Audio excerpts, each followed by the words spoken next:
Buenas tardes, mi nombre es Sara Díaz y hoy les voy a hablar sobre la humedad y el análisis total de sólidos. Empezando por la importancia de los ensayos de humedad, hay que considerar varios términos importantes, como lo es el contenido de agua. Los ensayos de humedad se centran en determinar el contenido de agua en los alimentos. Este parámetro es esencial para evaluar la calidad y composición de los productos.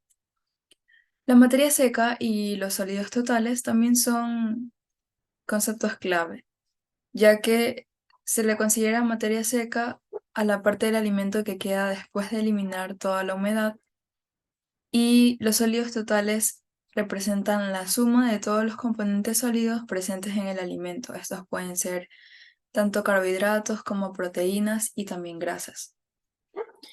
La actividad de agua es un concepto fundamental que indica la disponibilidad de agua para reacciones químicas y crecimiento microbiano en los alimentos. Los valores bajos de AW pueden prolongar la vida útil de los alimentos debido a que de esta forma se reduce la proliferación de microorganismos. La migración de humedad se refiere al movimiento del agua dentro de un alimento. Este proceso puede influir tanto en la textura, firmeza y calidad sensorial del producto. El equilibrio de la actividad de agua se logra cuando el alimento y el entorno tienen la misma actividad de agua. Esto es esencial dado que se busca mantener la estabilidad del alimento y evitar cambios no deseados en la calidad del producto. Todo esto garantiza la calidad, estabilidad y cumplimiento de estándares en los productos alimenticios. Ahora bien, con respecto al agua en los alimentos y la estructura molecular, se tiene que la cantidad de agua presente en los alimentos es un factor crítico que afecta tanto la calidad como la vida útil. En este caso, el agua se puede encontrar en diferentes estados, como lo es el líquido, sólido o el vapor de agua. La presencia de agua en diferentes estados afecta las características del alimento, como la textura, jugosidad y la formación de cristales de hielo. La estructura molecular del agua, en este caso, está compuesta por dos átomos de hidrógeno y un átomo de oxígeno. La estructura molecular es tetraédrica, lo que significa que los ángulos de unión no son de 180 grados, por lo que la forma resulta en una forma distorsionada. Debido a su estructura molecular, también las moléculas de agua son polares, lo que significa que tiene una carga positiva en el extremo del hidrógeno, como lo vemos en la imagen, y también una carga negativa en el extremo del oxígeno. Esta polaridad da lugar a importantes propiedades, como la capacidad de disolver sustancias, la formación de puentes de hidrógeno, entre otros. Ahora bien, los factores que afectan los estados físicos del agua.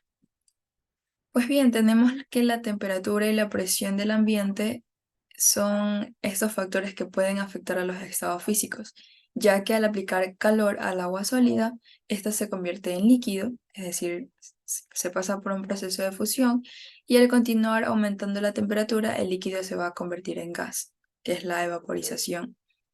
De lo contrario, si enfriamos el vapor de agua, esto se va a condensar en líquido, y si continuamos enfriando, el líquido se va a solidificar en hielo. Entonces, el comportamiento único del agua se va a deber a los enlaces de hidrógeno que existen entre las moléculas de agua. Estos son los enlaces que hacen que el agua tenga una estructura tetraédrica distorsionada y obtenga estas propiedades tanto físicas como químicas.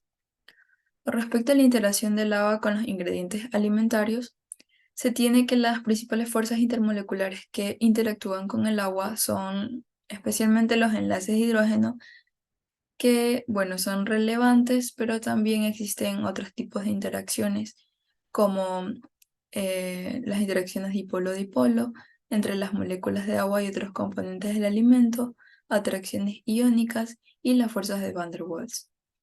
En la superficie del alimento, especialmente cuando se encuentra a temperaturas más bajas, se forma agua, condensada debido a la presencia de estas interacciones.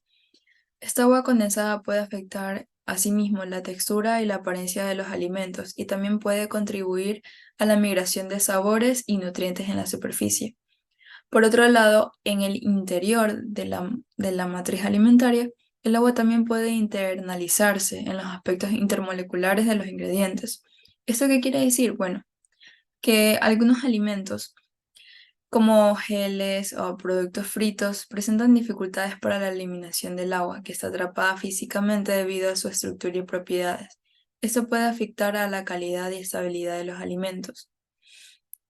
En cambio, en los productos deshidratados, también el agua se elimina durante el proceso de deshidratación, pero algunos productos pueden retener grandes cantidades de agua absorbidas que afectan también la hidratación. Para el manejo de muestras es importante tener ciertas precauciones, como lo es minimizar la exposición de la muestra a la atmósfera abierta, ya que esto puede provocar cambios en el contenido de humedad debido a la absorción o la pérdida del aire circundante. Además, se debe evitar el calentamiento por fricción durante la molienda de la muestra, ya que esto puede generar una evaporación de la humedad y esto puede afectar también a los resultados. Controlar la transferencia de humedad es otro aspecto crucial, ya que es importante manipular las muestras en condiciones controladas, ya que de esta forma se evita que se añada o pierda agua durante el proceso.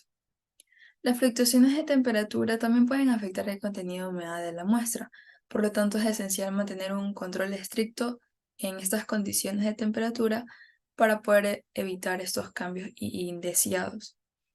Cuando se realiza el mezclado y la toma de muestras, es importante remover toda la muestra del recipiente y también mezclarla rápidamente, ya que así podemos asegurar una distribución homogénea de la humedad. Aquí se tiene un gráfico en donde podemos observar el contenido de humedad en varios alimentos seleccionados según el Departamento de Agricultura de Estados Unidos.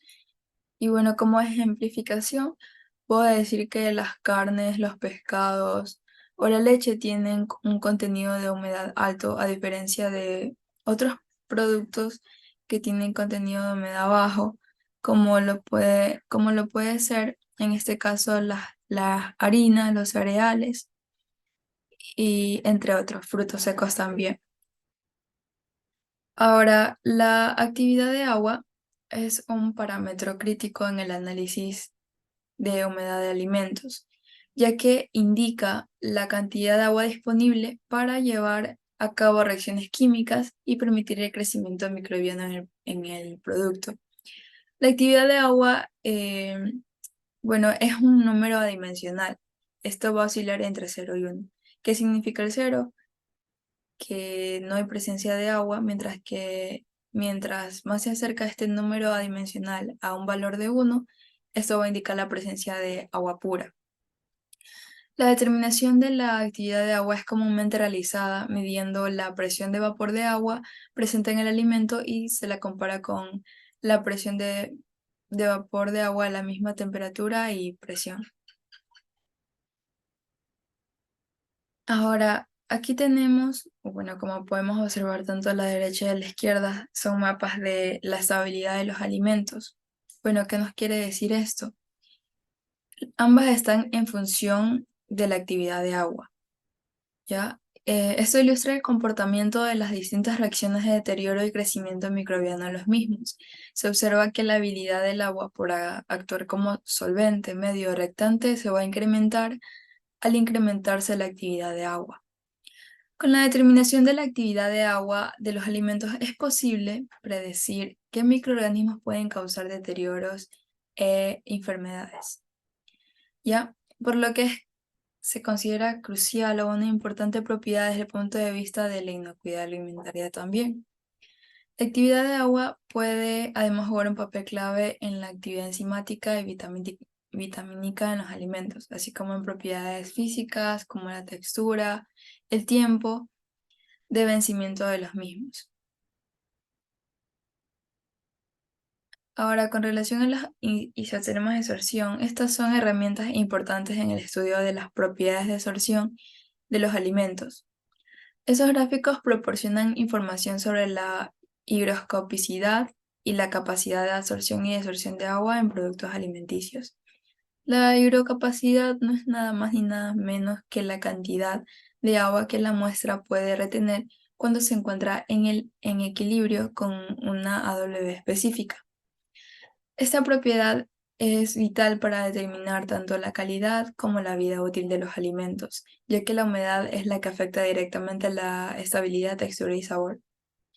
Como podemos ver en el gráfico, tenemos eh, esta curva en donde se puede observar tanto la absorción como la desorción. La absorción representa la cantidad de agua que una muestra toma cuando aumenta gradualmente la actividad de agua. La desorción, en cambio, muestra la cantidad de agua liberada por la muestra cuando la actividad de agua disminuye. Y la histéresis, pues básicamente esto define que si la curva de absorción es diferente a la de desorción, se crea un área de histéresis, que es la que podemos ver en esta parte de aquí. Entonces, esto indica que el alimento retiene agua de manera diferente al absorberla y liberarla, lo que puede afectar tanto la estabilidad y la textura. Entre los métodos de determinación de contenido de humedad se tienen los métodos directos e indirectos. En este caso, los métodos directos son los que buscan eliminar el agua de la muestra a través de secado, destilación o extracción. Luego se mide el contenido de humedad. Los diferentes métodos directos son por pesaje, volumetría o titulación, mientras que los métodos indirectos se van a basar en las propiedades del alimento. Van a estar relacionadas tanto con la presencia de agua como la capacitancia, gravedad específica, densidad, o también otros tipos de medidas indirectas como el punto de congelación y la absorción electromagnética. Tenemos los métodos de secado al horno. Pues bien, este método de secado al horno es una técnica directa utilizada para también determinar el contenido de humedad en alimentos. Esta consiste en calentar la muestra en un horno bajo condiciones específicas, lo que provoca la evaporación de agua presente. La pérdida de peso de la muestra se registra y se utiliza para calcular el contenido de humedad. Este método permite analizar múltiples muestras simultáneamente, lo que la hace eficiente como tal. Sin embargo, el tiempo requerido para el secado puede variar, siendo de 1 a más de 24 horas. Esto depende del tipo de alimento y del contenido de humedad inicial. Para alimentos líquidos se recomienda secarlos previamente en un baño de vapor antes de colocarlos en el horno para facilitar la evaporación. También tenemos aquí la fórmula para calcular el contenido de humedad. Para calcular el contenido de humedad, bueno, el porcentaje en base húmeda, se utiliza esta fórmula, como vemos aquí en la imagen. Mientras que para el porcentaje de contenido de humedad en base seca, se va a considerar el peso seco de la muestra, como podemos observarlo también en la misma imagen. Es importante utilizar la fórmula adecuada según el enfoque y la información que se requiera sobre el contenido de humedad del alimento.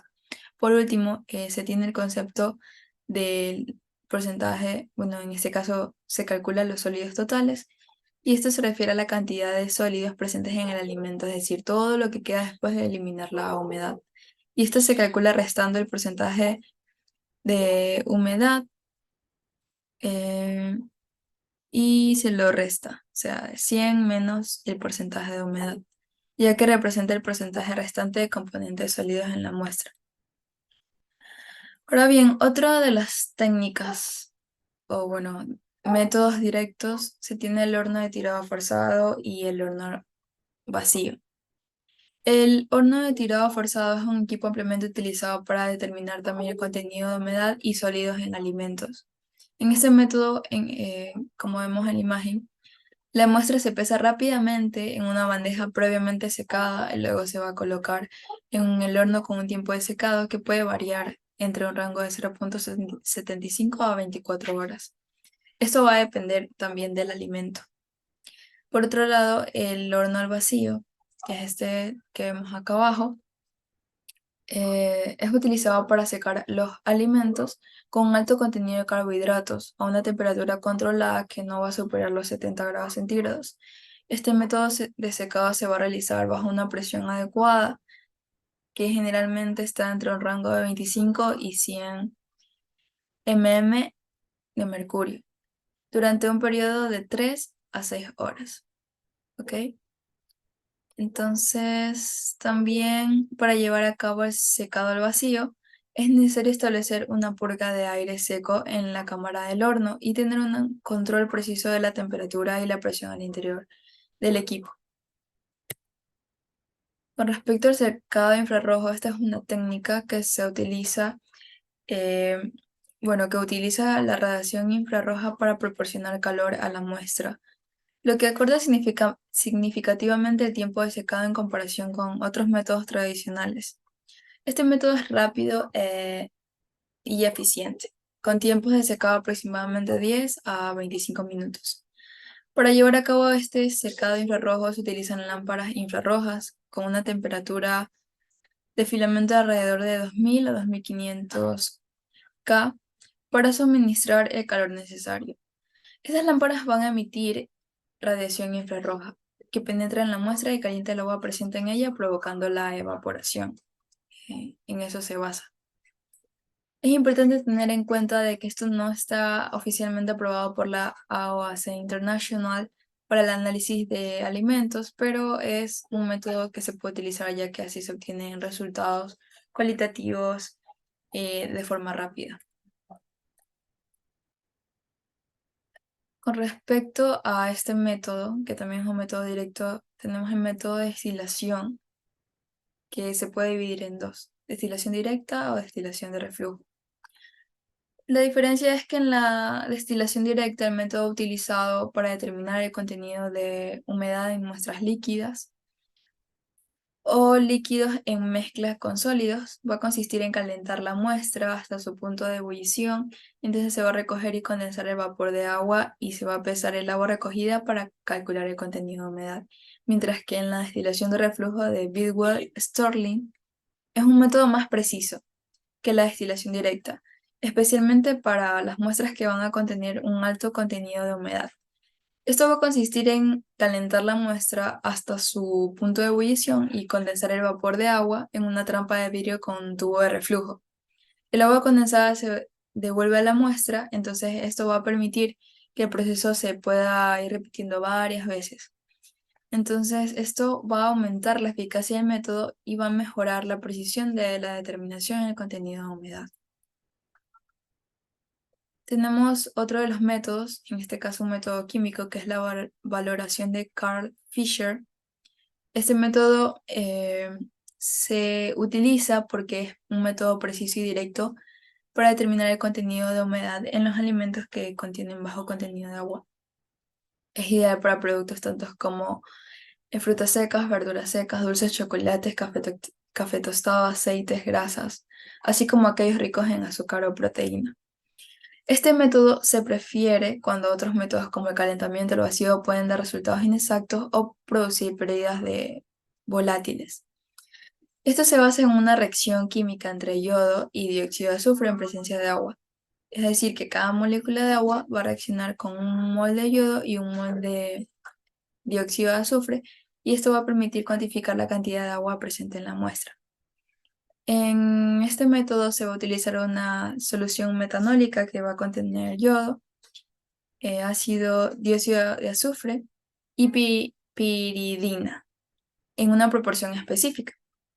Y esto se va a titular con la muestra para determinar la cantidad de agua presente. Entonces el punto final de la titulación se detecta visualmente cuando el exceso de yodo va a cambiar el color de la solución a un marrón rojizo oscuro. Uno de los métodos físicos es el método dieléctrico. Cabe recalcar que antes de entrar más allá para hablar de este método dieléctrico, los métodos físicos Es un tipo de método indirecto para el cálculo de la determinación del contenido de humedad en un alimento. Entonces, el método dieléctrico se basa en las propiedades eléctricas del agua presente en la muestra alimentaria. Mide el cambio en la capacitancia o resistencia eléctrica cuando se pasa una corriente a través de la muestra. Para obtener resultados precisos, se va a requerir calibrar el instrumento utilizando muestras de contenido de humedad conocido. Y este método es especialmente útil para productos con un contenido de humedad inferior al 30, entre un rango de 30 a 35%. Tenemos también la hidrometría, que es ampliamente utilizada también para calcular el contenido de humedad. Esta se basa en el principio de Arquímedes para medir la gravedad específica de un líquido. Esta va a utilizar hidrómetros o pignómetros para medir el volumen desplazado por un objeto sumergido en el líquido. Los hidrómetros están disponibles en rangos estrechos y amplios de gravedad específica. Este método es especialmente útil para poder realizar pruebas de rutina de contenido de humedad o sólidos en bebidas, soluciones de azúcar y también salmueras.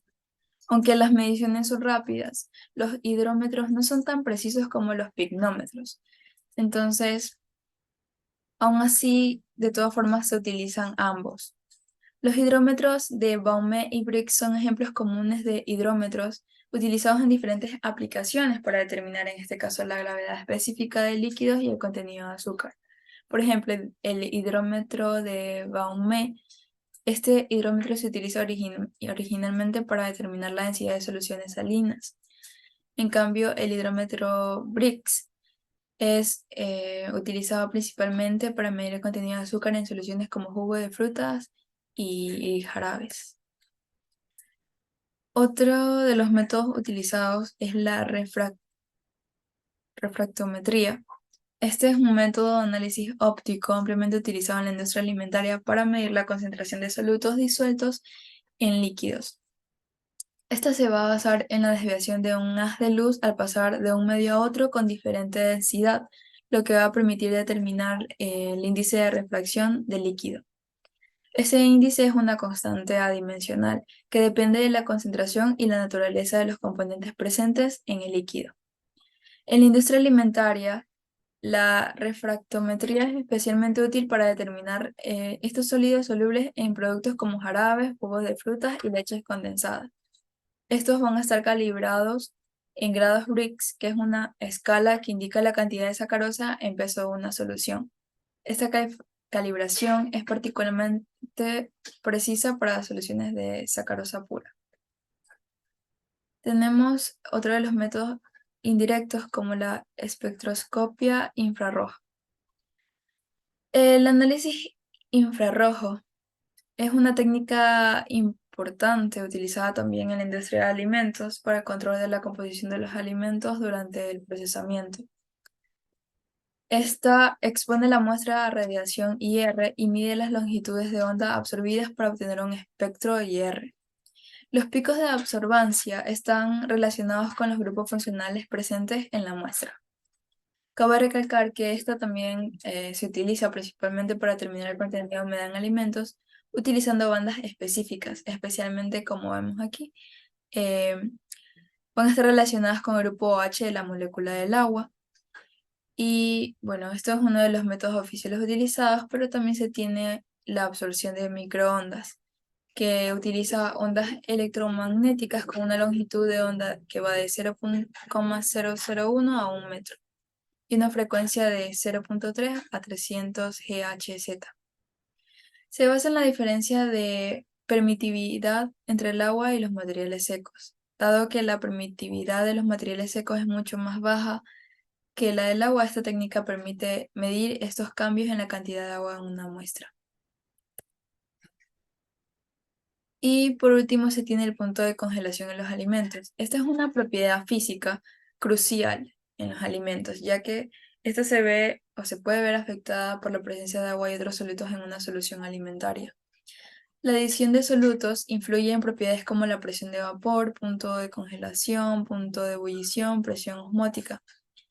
En la industria alimentaria, medir el cambio de punto de congelación es una práctica muy común para determinar la concentración de solutos en una muestra. El proceso de medición del punto de congelación va a implicar sobre enfriar la solución y luego inducir la cristalización mediante una caña vibratoria. Los instrumentos automatizados pueden llevar a cabo este análisis en aproximadamente 1 a 2 minutos, así que es rápido, por una muestra preenfriada, lo que obviamente agiliza el control de calidad en la industria alimentaria. Muchas gracias.